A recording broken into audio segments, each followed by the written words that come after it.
Antes de iniciar, nós vamos falar da variabilidade. Quando você fala de variações, de variabilidade, se fala de movimentos, se fala de tons, se fala de expressões emocionais. Então, é mais dinâmico, né? Mas antes eu quero fazer a salvedade de um conceito que eu venho aplicando nas outras lives de composição, que diz assim: não é possível criar um quadro sem considerar a distribuição dos elementos, o equilíbrio e o ritmo entre uma e outras partes, visando a unidade de um tema, um centro de interesse principal, e a tudo isto se chama composição. Então, é um tema que é complexo, é fascinante e é o principal conhecimento que todo artista deve ter. Sem ele, não é nada. Toda a história da pintura, e vocês vão ver umas pequenas sínteses aqui disto, como esse elemento da composição é visceral, né? Ele, se se pode falar, mal falado, mas falado apropriadamente, no sentido do essencial que deve ser tido em conta pela pessoa que vai treinar. Quando vai treinar os exercícios, a pessoa, a única coisa que vê é o estético. O estético é a última coisa que a gente pode pensar, porque a gente, quando aprende, não escolhe estética, escolhe aquilo que é apropriado para produzir em um processo determinado um resultado estético adequado. Quer dizer, a estética, ela é uma filosofia que é decorrente da compreensão dos elementos que conformam ou configuram o processo criativo. Nós não podemos meter as mãos pelos pés. Às vezes, os nossos alunos são como crianças, né? Porque a própria Betty Edwards disse: quando você inicia um trabalho sem ter conhecimento prévio, e se parte dos 12 anos de carência do trabalho com o lado direito do cérebro, é uma criança de quase 8 anos que fica a vezes pirracenta e diz assim: ah, não, mas esse aqui eu não gostei, esse aqui o outro também não gostei, eu gosto disto, disto e aquilo. Quando você faz essa escolha, você faz uma escolha limitada. Isso que eu quero lembrar às pessoas. O conhecimento, ele tem um caminho de exploração, um caminho de treino, um caminho de resultado. Lá no final, quando você já é dono de várias técnicas e dominando esse campo, você pode mostrar a você mesma que pode iniciar um caminho do artista, de despertar esse artista interior que você provavelmente treinou. Se não treinou, aproveite para treinar agora. E para poder treinar agora isso, vou dar até uma dica de presente. Tem tudo a ver com isto, mas eu vou lhe fazer uma lembrança a você. Quando você vai iniciar um desenho, uma pintura ou qualquer exercício de artes plásticas, desperte seu artista interior para lhe acompanhar no processo. Na escola de Harvard, que todo mundo deve lembrar que existe uma metodologia de aplicação do lado direito do cérebro, e onde explica o movimento de como é feito esse despertar. Esse despertar decorre da presença que a pessoa tem de si mesmo, de seu mundo interno. Então, você se coloca em uma posição onde você põe um ponto lá na parede, suponha, vazia, você cria um ponto, ou você escolhe um ponto de alguma fotografia, do que for, e você concentra seus 2 olhos em cima dessa visão. de forma permanente, sem pestanejar, sem piscar os olhos. Então você concentra a sua observação e você vai perceber que você está olhando todo o entorno que lhe rodeia, sem cercear pedaço nenhum. Essa é uma visão abrangente, mas está concentrada plenamente naquilo que você se propôs. Quando você faz isto, e mexe para cá, e mexe para lá, e se conversa muito pior, né? Você perde esse contato. É difícil, não é fácil, porque não é costumeiro. Tudo que não é costumeiro é mudança. Quando é mudança, lhe traz benefícios, mas a gente quer a mudança sem perder nada. E isso não é possível, né? Então a gente temos que aprender a nos separar do entorno e incluí-lo dentro dele com presença de si. É nesse estado que você permanece uns 3, 4 minutos, de acordo ao seu grau de concentração. Não precisa você querer ser um mestre, não é isso. É um treino de concentração, de como você está presente perante a atividade que vai realizar. Perdeu o contato? Volte a ele suavemente, lentamente. Tocou o telefone, é melhor do que não aconteça. Nas aulas presenciais, muitas vezes se perde muito esse contato, porque tem alguns alunos que são adolescentes, e o adolescente é muito inquieto e não quer fazer concentração, puxa o celular e trabalha às vezes até com o celular. Então, tudo isso é negativo para seu processo criativo. Seu processo criativo é como o ateliê que descrevia Picasso. Eu entro no meu ateliê como os muçulmanos fazem com eles mesmos ao entrar nas mesquitas. Tiram os sapatos que representam a presença de si, a personalidade, e respeita o superior. Então o ateliê é um lugar do superior. Não é um lugar da vizinhança, eu vou te mostrar aqui, olha que bonito. Não faça isso. Eu estou passando experiências que são comuns aos ateliês de pessoas já que treinaram isso, né? Tenha respeito pela arte.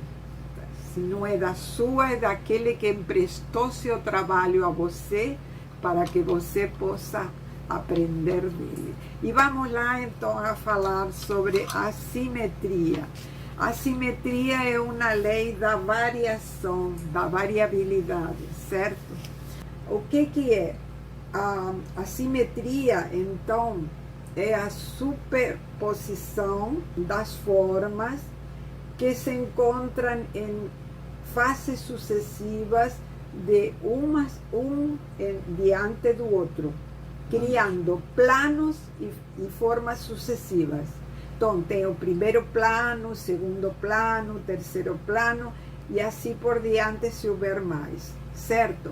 Agora, existem possibilidades assim, verdade? É a mais normal. É a desorganização. É colocar uma ao lado da outra. Isso é uma numeração, mas não é uma unidade, certo? Então, não confirma o conceito da unidade. Porém, existem na história da arte alguns exemplos que fogem ao conceito do geral. Isto se encontra no trabalho de uma obra. Qual é a justificativa, o conceito desta obra? Que existe uma composição original. Então, sempre existe a diferença para marcar a furada da fila, né? E essa furada da fila lhe faz criar um paradigma diferente. Claro, ele era o famoso Zurbarán.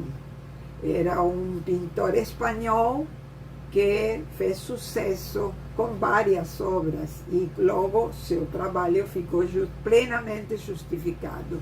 Mas se a gente vai criar um problema aí, né? Que é furar a fila do conceito da organização da forma conforme a sucessão de um elemento atrás do outro. Lembre esse conceito, é importante. Não coloque as coisas em fila, não amontoe tudo juntinho, né? Eu sempre faço uma lembrança para que você não se perca do que você talvez inseriu no seu inconsciente e para trazê-lo consciente à vida cotidiana. Então, essa classificação que vou falar agora da simetria, a simetria existiu nas culturas gregas, romanas e logo na Renascença. Na Renascença, então, foi um grande sucesso e a maior parte dos trabalhos que, olha, na contemporaneidade não existem. Por quê? Porque o que vigorava naquela época eram os quadros solenes, criados em cerimônias, a partir de cerimônias públicas. A inauguração de um Estado, a inauguração do Brasil, tem um pintor famoso aí que fez quando os políticos e a igreja, que instalou-se no meio dos índios, na celebração do Brasil, esses são considerados trabalhos de cerimônias públicas, né?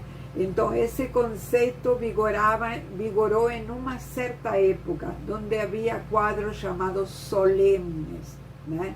Aliás, a divisão de expressões, de ideias, tem a ver com a religiosidade, tem a ver com a severidade, né? O caso da igreja, que aí mistura dois conceitos, né?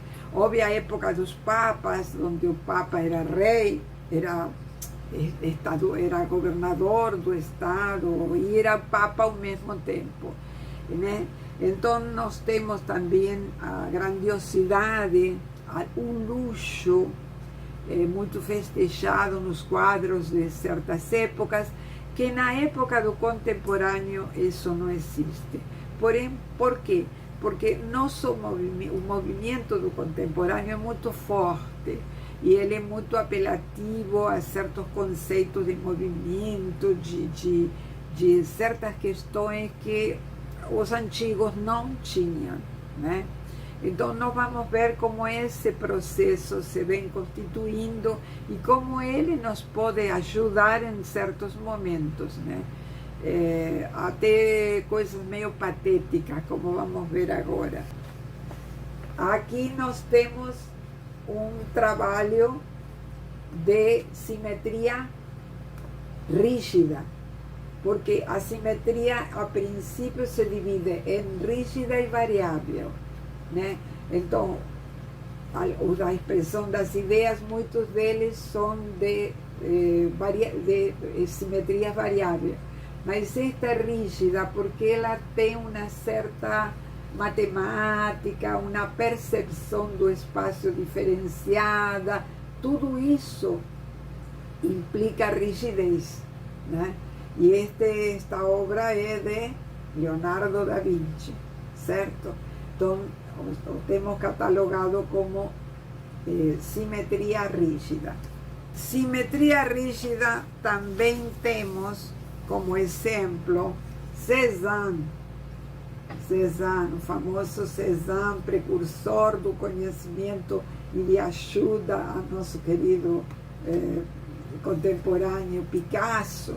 Cézanne era um excelente artista e eu vou falar muito sobre ele em outras oportunidades, porque ele é um precursor de uma época, é o precursor do cubismo, ajudou muito ao cubismo, né? E então ele aqui neste quadro, ele se mostra com uma simetria rígida. Essa simetria rígida é de um quadro chamado Os Jogadores de Carta. Embaixo, pode ver os volúmenes estão em semelhança e em correspondência de uma parte em relação à outra do eixo central. O eixo central é virtual, naturalmente, na referência de embaixo, sintetizada em formas geométricas, para que a pessoa perceba como há rigidez na semelhança, como há rigidez na correspondência, né? Isso mesmo se repite. Então, nós temos o autor é Frei Bartolomeu, que faz uma cena religiosa, né, onde as partes se correspondem de um lado para outro do eixo central, que o eixo central é proporcionado pela figura religiosa da Virgem, né? E então, simetria rígida, ou seja, por que rígida e não é variável? Porque uma representa a outra quase que igual, né? Essa semelhança faz que a correspondência seja rigidamente perfeita, né? Isso combina muito bem com as personalidades que às vezes temos como alunos, que são extremadamente rígidos. Todo ser humano tem rigidez, né? Porque ele vem decorrente de um sistema educacional que pode predominar ou não. Mas tem algumas personalidades que são mais fortes no sentido da exigência perfeccionista. Então, o perfeccionista chega, às vezes, a criar um caminho de atrapalhação por causa de uma exagerada rigidez. Então, embora conhecer se tem isso, baixar um câmbio, como disse o popular. Bom, eu já falei um pouco sobre isso. Esta é uma obra de Sandro Botticelli, do Renascimento, e é o famoso nascimento da Vênus, tá? É um conceito, é religiosidade, é mitologia. Então, é aquela expressão que não tem a ver com a rigidez, tem a ver com o conceito. Então, você vê que há muitas maneiras de se catalogar um trabalho. Se é rígido, sim, é rígido, mas mantém uma variabilidade importante de um conceito determinado que o apoia. Este quadro já trabalha sobre um conjunto de grupos. Olha onde estão os grupos. Os grupos estão, sim, tem volumetrias de um lado e volumetrias do outro. Há correspondência, mas é variável porque não são as mesmas coisas. Influencia nos tons, na volumetria da iluminação, né? É o dia, por isso que se chama assim, porque ele tem uma referência luminosa muito forte. E a colocação das figuras tem a ver com essa presença de correspondência variável, mas livre. Não é exata, como é o caso de Cézanne. Holder e Andrea del Sarto, que são as referências dos artistas que estou nomeando, estão falando de quê? Estão falando de grupos, de conjunto de grupos simétricos, donde a simetria existe em uma colocação de um lado ou do outro, da volumetria, das figuras, das representações luminosas, daqueles aspectos que já falei. Mas existe correspondência, segue havendo correspondência. Isso o caracteriza como simétrico, correspondente, variável, mas por ele não é rígido, como a repetição de semelhanças que se fez anteriormente, ok? É importante fazer essas duas diferenças. Isso existe nos textos, gente. Rafael tem o Triunfo da Galateia. Rafael é um artista do Renascimento, primo de Leonardo da Vinci, Michelangelo, esse conjunto de artistas importantes. Rafael é muito bom, ele é excelente pintor e figurativo humano, que faz esse trabalho em cima do conceito da simetria também variável, cuja ordem é de correspondência lumínica, tonal e de valor total de uma parte em relação à outra para conformar um conjunto de unidade e variabilidade. Então, em definitiva, o que é a assimetria? É a distribuição dos elementos de um quadro de ambos lados do eixo central, de modo que umas partes sejam correspondentes umas das outras. Bom, agora, nós falamos que a simetria tem uma contraposição que se chama assimetria. A partícula A, do latim, quer dizer que é negativo. Sim. Não tem, é sem. Então, que a simetria é sem simetria.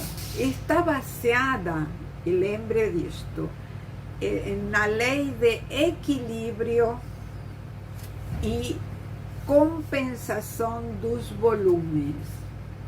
É por isso que você, por exemplo, em um quadro tradicional, dito entre aspas, é difícil você colocar um equilíbrio sem você conhecer essa lei, porque você de repente coloca um primeiro plano que é meio esquecido e você salienta o último plano e trabalha ao contrário do conhecimento da lei. É porque não conhece a base do equilíbrio de um quadro que seja assimétrico ou variável. Não precisa você saber as letras das coisas, mas você ter ouvido desse equilíbrio é importante, porque você sente que o quadro não está legal, mas não sabe onde está o erro. É muito normal isso.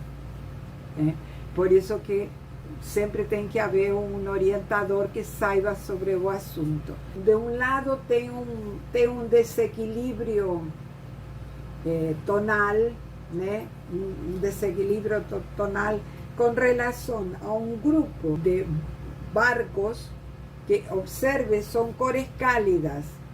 Esse grupo de barcos está em correspondência com uma ponta que parece ser de um porto, né, em relação ao grupo tonal da esquerda. Quando do mesmo lado à esquerda, na parte de cima, tem uma dominância de tons frios, que são os tons que se encontram de uma espécie de transatlântico e meio falido, que não se sabe o que é, e uma montanha bastante michuruca. Então o artista intentou tirar um pouco de valor a esta quantidade exagerada de barcos, né? Diminuir essa força. Bom, ele colocou um transatlântico bem grande aí atrás, que é para compensar este valor aqui. E ele levantou a cor, fazê-la mais cálida. Porém, não achei que fosse uma boa solução e me pareceu que deu um valor exagerado àquele transatlântico de atrás, que podia ser da montanha, sem entrar a falar tanto em objeto, e não me pareceu uma saída feliz.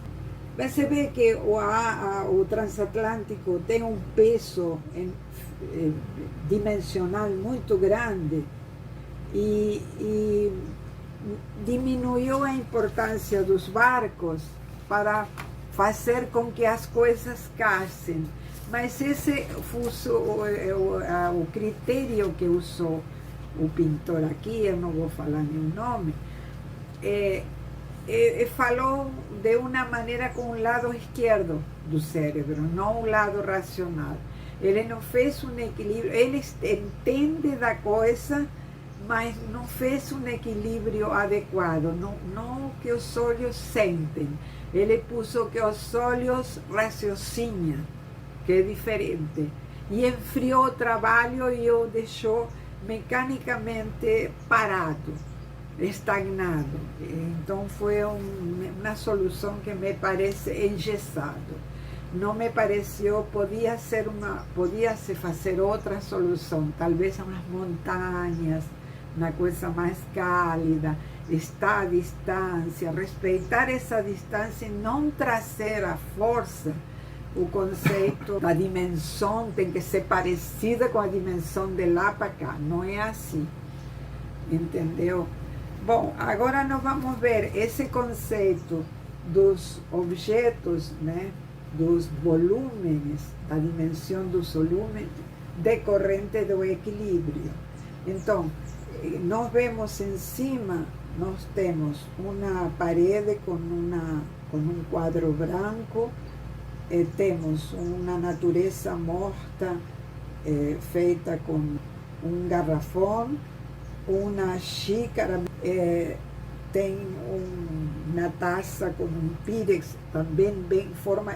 Reparem nas cores, essa é escura, ela é escura, o copo que tem atrás é escuro, e o que tem muito claro é o que ele chama, aquilo com que se moe o limão e essas coisas. Morteiro ou algo por el estilo. Então, deu um valor assim muito grande a essa parte neste outro lado do quadro. Então, qual foi a saída do cara?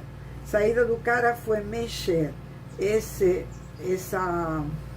quadro vermelho, meio escurecido, né? Que está aqui, o trouxe para cá, deixou o garrafão no mesmo lugar, deslocou para baixo, para um outro lado, o conceito aqui, deslocou o quadro do lado da direita para a esquerda. Então, a compensou com esta saída branca aqui, que não sei que é, porque não se define muito bem. E temos essa relação está bem dada. Aqui você tem o garrafão e você tem a xícara. Se compensa nos tons. Não que sejam iguais, sino que são tons escuros. Ficaram do lado expostos se compensando, porque senão de um lado pesaria mais que o outro. Então ele tentou levar isso para esse outro lado e casou esses dois. Lado esquerdo e lado direito ficaram equidistantes do eixo central, bastante organizado. E o claro que estava lá no final, foi levado ao centro, intermediando entre o branco, que foi deslocado para a esquerda, com o claro que está embaixo. Então, fizeram um cruzamento diagonal, as tonalidades claras e escuras, criando com um elemento muito forte no meio, que parece equilibrar ambas relações, claros e escuros, com um tom intermediário poderoso. É um tema bastante complicado, porém ele é simples em sua essência. É simples, olha que são palavras muito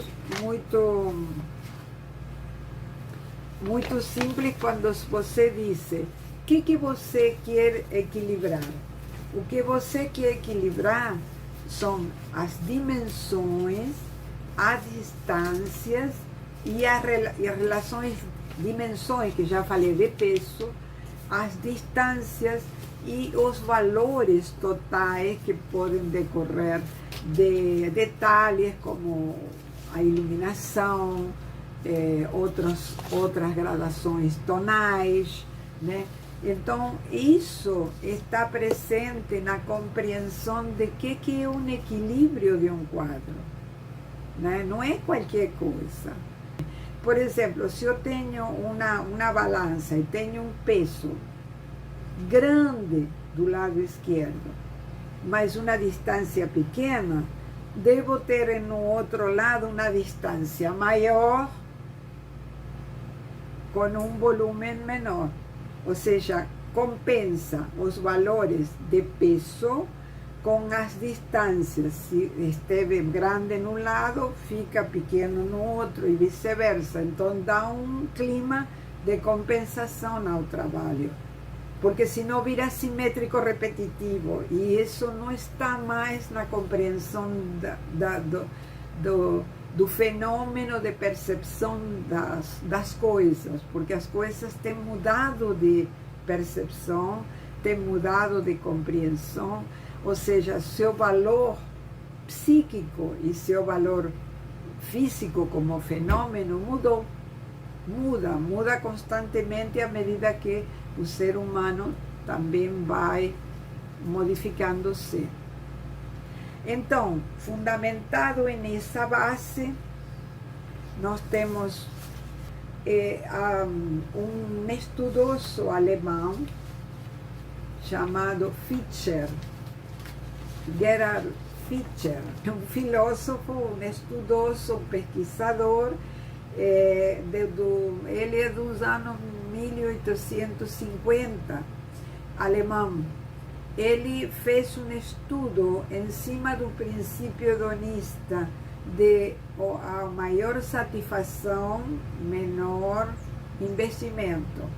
Então, se gasta menos e se desfruta mais. Um pouco essa. Então, a eleição de formas adequadas a esse princípio, a essa felicidade de achar as coisas, de trabalhar com as coisas, fez sempre dos estudiosos, dos artistas, a escolha de bons artistas funcionando em cima dessa pesquisa. Essa pesquisa foi baseada em uma estatística feita por este filósofo. A primeira regra é a escolha em cima quem ganhou a parada foram as pessoas que escolheram formas geométricas como base de seu produto artístico. As segundas, feitas por animais e pessoas, e formas naturais, né? E finalmente nós temos escolhas fantasiosas. Ou seja, a escolha fantasiosa feita Hans Harp, Picasso, tudo isso é mais avançado para o público e ele não escolhe dessa maneira. Escolhe principalmente em cima do que diz a geometria. Então, nós temos, por exemplo, teve uma época em que Velázquez pintava esse tipo de coisa, tá? Ele é um anão, né, que está, se chama o Retrato de Aquiles. Esse é um anão que pertencia Velázquez pertencia à corte, ele era o pintor da corte. E de vez em quando, seu grau irônico de percepção da vida, por achar que certas coisas eram mal interpretadas, os anões eram os bufões, eram motivo de farra, de desprezo social. Então ele tentava com isso despertar às pessoas a importância de os anões como um elemento social importante. Importante no sentido que cumpria um papel determinado como qualquer pessoa. Assim como as prostitutas, ele pintava os colares, porque não era prioridade, não teria por que ser prioridade de mulheres apenas importantes da corte, sino que seriam mulheres como todas as mulheres dignas de levar um colar de pérola. Mas eram todas as compreensões da época, né? O importante é o quadrado dentro do retângulo, né? A escolha da época, ele deu valor a isso. O violino e o corpo de Picasso. Escolha basicamente em questões de retângulos e retângulos divididos, mas a presença do retângulo é importante. Bueno, Casas, eu não conheço bem esse artista, mas a referência está feita da escolha de um trabalho sobre um retrato. O autor se chama Casas, e ele vem trabalhando formas triangulares. Outro caso de triângulo, o vemos no Corot, a estrada de alguma coisa Lenoble. Não são quadros mundialmente conhecidos, mas Corot era um artista inglês. São épocas do que se chama a época do romantismo, século XIX. Então os quadros são muito líricos, muito bucólicos, muito românticos. Corot era um inglês, um pintor inglês bem destacado. Tiziano também andou fazendo miséria com o triângulo. E Tiziano é italiano, né? Italiano. E o triângulo, e o trabalho é, não sei como se traduz isso, Naolin Matangeri. Quem sabe italiano pode ajudar aí, né?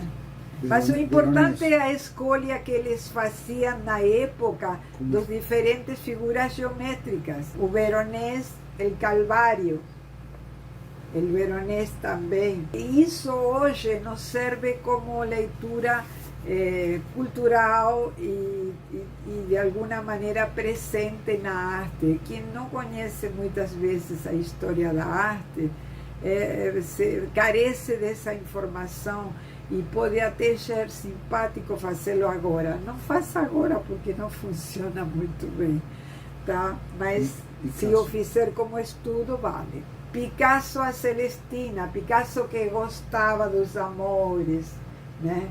Ele, o homem, é o pintor dos amores, de muitos amores com muitas mulheres, e ele era um amante, parece que muito importante. Ele pintou uma Celestina. Se sabe que as Celestinas na época eram conhecidas como as mulheres que entendiam de fazer os casamentos ou as reuniões entre, né?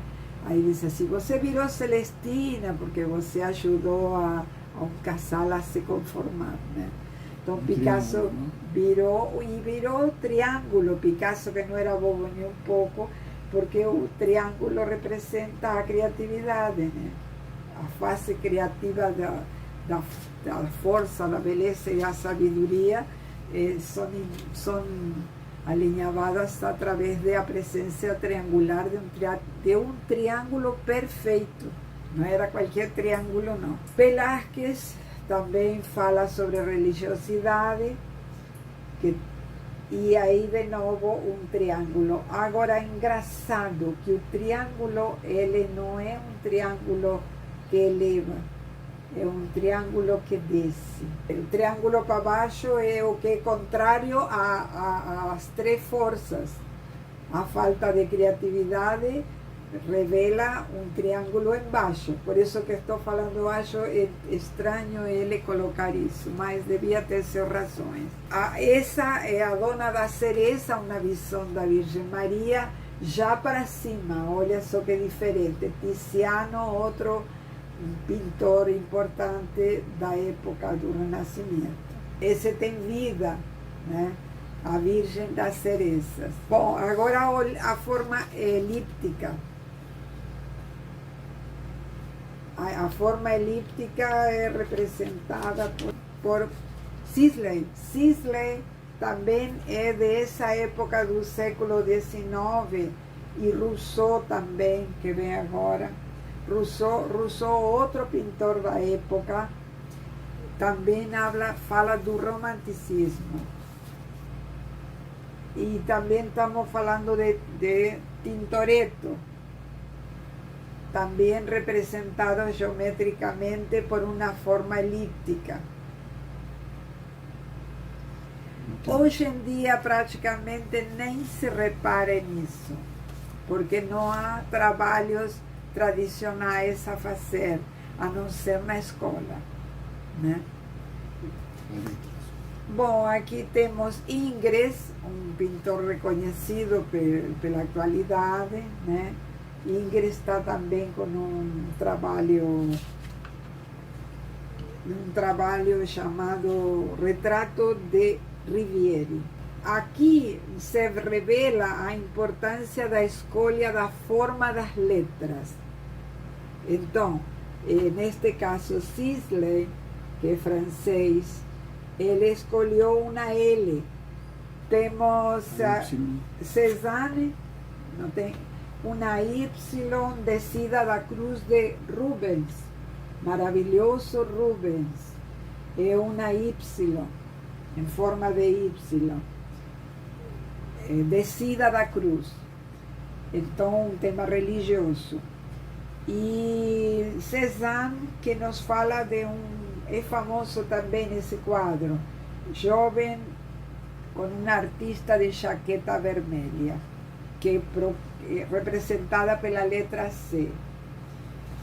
Eu gosto esta parte da história, porque representa as letras, e como a gente não está enfronhada com esse tipo de trabalho, perdeu um pouco esse namoro das formas escolhidas a priori, porque basicamente não é nossa mecânica atual, né? Mas é bom recordar isto como um documento que lhe faz dono de um conhecimento que você pode aplicar ou não aplicar, pode ser ensinado, pode ser... A história da pintura é muito importante de ser feita. Meu maestro inglês, ele estudou muito nas escalinatas do Museu do Louvre, representando os clássicos. Isso você não vê na juventude nossa, é uma pena.